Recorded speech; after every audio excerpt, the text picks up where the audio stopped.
हामी आज क्यालेन्डर बाँध्न भनेर इटारी चोकदेखि हामी हिँड्दै हिँड्दै हिँड्दै हिँड्दै अहिले ट्याक्क लाएर पुलघाट आइपुग्यौँ। पुलघाटको पुल क्रस गरेर हामी ट्याक्क लाएर अगाडि बढ्यौँ। अब तमोर नदी तरेर सट्ट लाएर उकालो चढ्यौँ।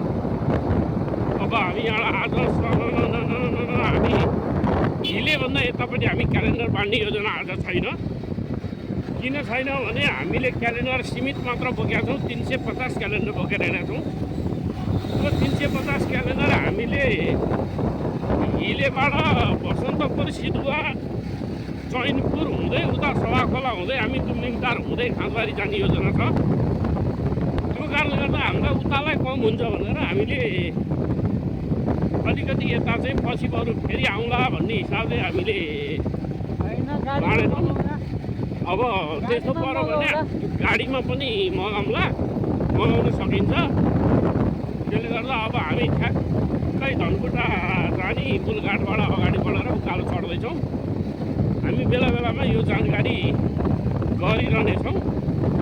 हजुरहरूले पनि यसो यतापट्टि हाम्रा ड्राइभिङ सर हुनुहुन्छ, यतापट्टि म पछाडिपट्टि छु। चट्ट भएर हाम्रो चाहिँ यात्रा कति दिनको हुन्छ, 2-3 दिनको हुन्छ होला। हजुरहरूले अब राम्रो तरिकासँग हेरिदिनु होला भन्ने आशा छ। ल धन्यवाद। ल यो गङ्गामुक्तिनाथ मन्दिर, ल कमोर गङ्गामुक्तिनाथ मन्दिर यो पनि हामीले भेटायौँ। र यतापट्टि लाएर यो पारिपट्टिको चाहिँ हाम्रो कमोर कोरी रोड ताप्लेजुङ जाने बाटो हो। यो चाहिँ अलि टाढा छ, त्यति राम्रोसँग नदेखिएला।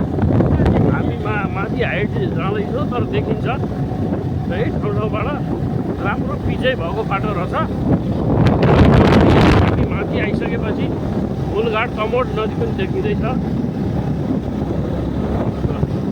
कमोड नदीमा पानी माथितिर राम्रै परेछ, बाढी आइरहेछ। अगाडि एउटा चित्र हिँडिरहनु भएको छ। हामी कतिवटा मोड मोडिएपछि जाँदैछौँ माथितिर।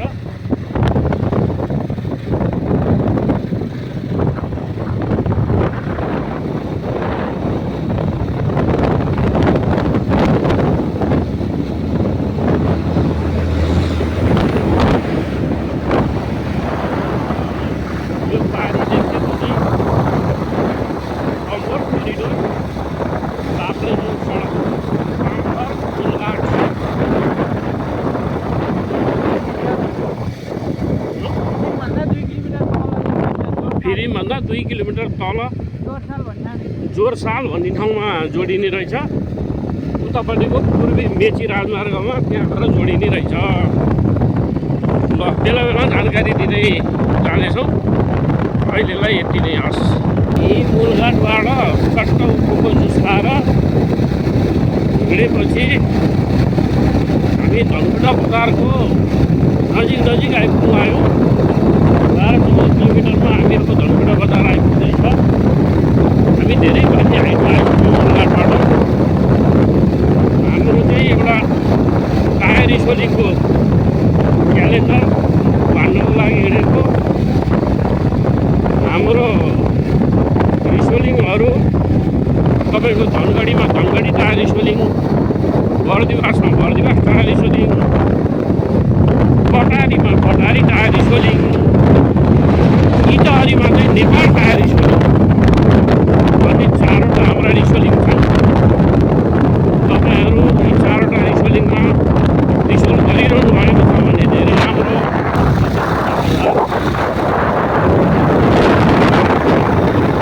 अब हामी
हामी अगाडि बढिरहेका छौँ।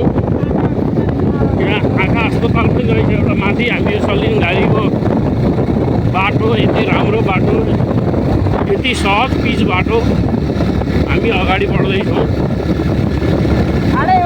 हाम्रो यो धनकुटामा चाहिँ बाटो चाहिँ अलिक उकालो ठाडै बाटो छ, तैपनि पिच छ, सहज छ, राम्रो छ। घुम्न आउने हुनलाई ठाउँ ठाउँमा बिग्रिया छ, बनाउँदै हुनुहुन्छ, गर्न कार्य जारी छ।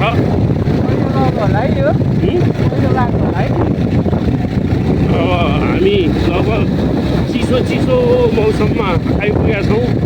जाडो चिसो भइरहेछ। धनकुटा बजार हेर्नुहोस् यहाँ कति राम्रो देखिँदो रहेछ।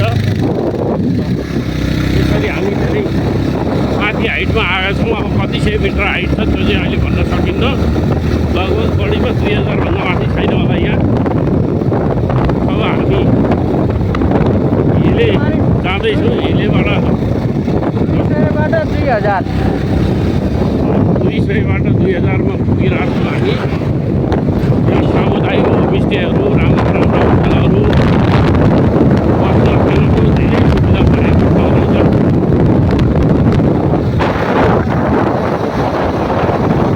यहाँबाट राम्रो छ।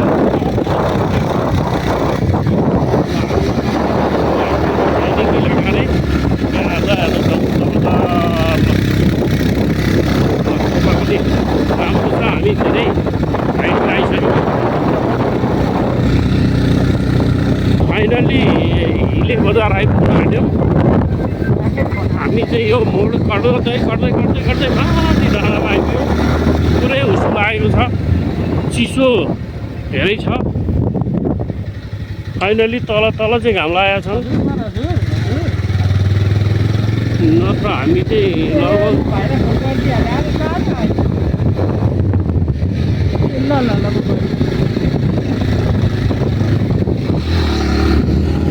ल हामी हिले आइपुगिन लागिसक्यौँ। हामी अब अलिक उता मात्र बाँकी छ। मौसम यति राम्रो छ, हुस्सु लागेको छ, चिसो राम्रो छ, बाटो उस्तै राम्रो छ। तर जाडो पनि छ। वरिपरि मकै सरेर मकै यस्तो भएको छ किसान दाजुहरूले। लागेर चाहिँ चिसो राम्रो छ। यता आउँदै हुनुहुन्छ भने अब लुगा चाहिँ अलिक बाक्लो लाएर आउनु होला। अब मैले चाहिँ पातलै ज्याकेट लाएर आएको छु। तैपनि अब मोटरसाइकलमा भएर होला अलि जाडो भइरहेको छ। तर पनि बस्दाखेरि जाडो कम्ने होला। तर पनि हामी फाइनल्ली हिले आइपुग्यौँ। अब यहाँ चिसो चाहिँ राम्रै चिसो छ। यता पुरा चियाका बगानहरू पनि रहेछ नि। यताबाट चियाको बगान कति राम्रो छ हेर्नुहोस्। यताबाट बाँसबारी हरेक चिजहरूको वातावरण राम्रो उस्तै। तलतिरपट्टि पुरै हुस्सु हेर्नुहोस्। हामी हुस्सुभन्दा माथि पुगिसक्यौँ।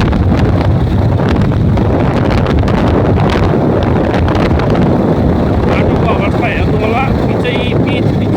पिचै पिच मोडै मोड यस्तो राम्रो ठाउँमा आइपुग्यो। यो कहाँको हाइटेन्सन हो हेर्नुहोस्। यहाँ घरहरू कति राम्रा चित्त परेका, वरिपरि फुलबारी नीलकाँडाको बारसहित हेर्नुहोस् यहाँ कति राम्रो बनाएको। बाटो उस्तै राम्रो छ। यहाँका वातावरण उति सफा छ, धेरै राम्रो छ है गाईहरू।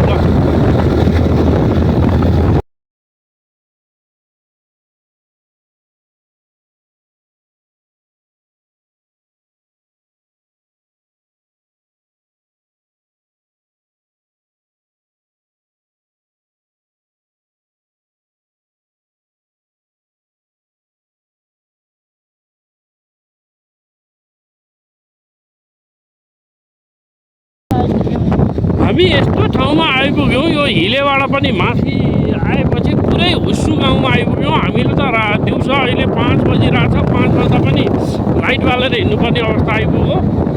यस्तो राम्रो चिसो मौसम छ, यति चिसो छ। मौसम यस्तो छ हेर्नुहोस् ल। हामी फाइनली यस्तो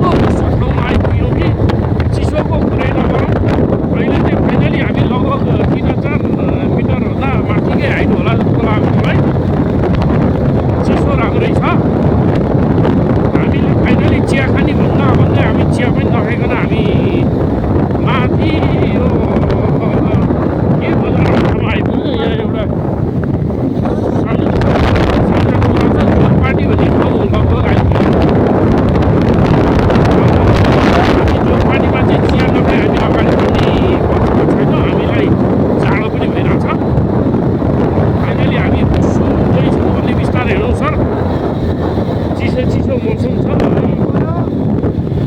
अब उसै पानी परेर पनि मौसम भएछ बाटो यस्तो राम्रो छ यति राम्रो ठाउँमा आइपुग्यौँ हामी ठ्याक्कै के ठाउँ रे सर यो ल जोरपाटी भन्ने ठाउँको बजारमा आइपुग्यौँ तर जोरपाटी बजारमा सुविधातिर केही पनि छैन रहेछ यहाँनिर अलिकति खुल्यो है एक ठाउँमा खुल्यो फेरि अलिकति छोप्दै अलिकति राम्रै गुराँसे भन्ने ठाउँ आइपुगेछ जोरपाटी पनि होइन गुराँसे रहेछ यहाँ फाइनली नयाँ नयाँ यो आलु भन्ने ठाउँ रहेछ हामीले यो असारतिर लगेर खाने यो निला आलु खाने ठाउँ रहेछ यो ठाउँ बाटो फेरि हाइवे कस्तो कस्तो छ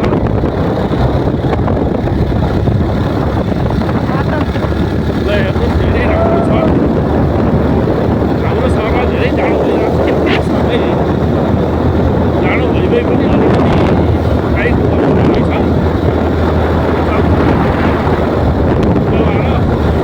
अब फाइनली हाम्रो यो सानो गुराँसे बजार पनि सक्यो अब हामी अगाडि के बजार आउँछ चियाखानी भन्दा भन्दै हामी यहाँ 10-15 किलोमिटर अगाडि नै आइसक्यौँ हामी अब कुन ठाउँमा आएर हामी चिया खान्छौँ अब हामीलाई पनि माथितिरको अनुभव पाउँछ र अहिलेलाई हेर्दै जाउँ राम्रो भइरहोस् हामी यो गुराँसे भन्ने ठाउँबाट अलिकति अगाडि आएर यो एउटा भन्ज्याङमा आइपुग्यौँ यो भन्ज्याङबाट हामीले वरिपरिको भ्यू हेऱ्यौँ यहाँ आएर हेर्दाखेरि यो 5 बजेपछिको हुस्सु र उसको यो ठाउँ यस्तो रमाइलो भन्ज्याङ रहेछ यो रमाइलो भन्ज्याङको पनि मैले एउटा भिडियो बनाएँ यसलाई पनि हेरिदिनु होला ल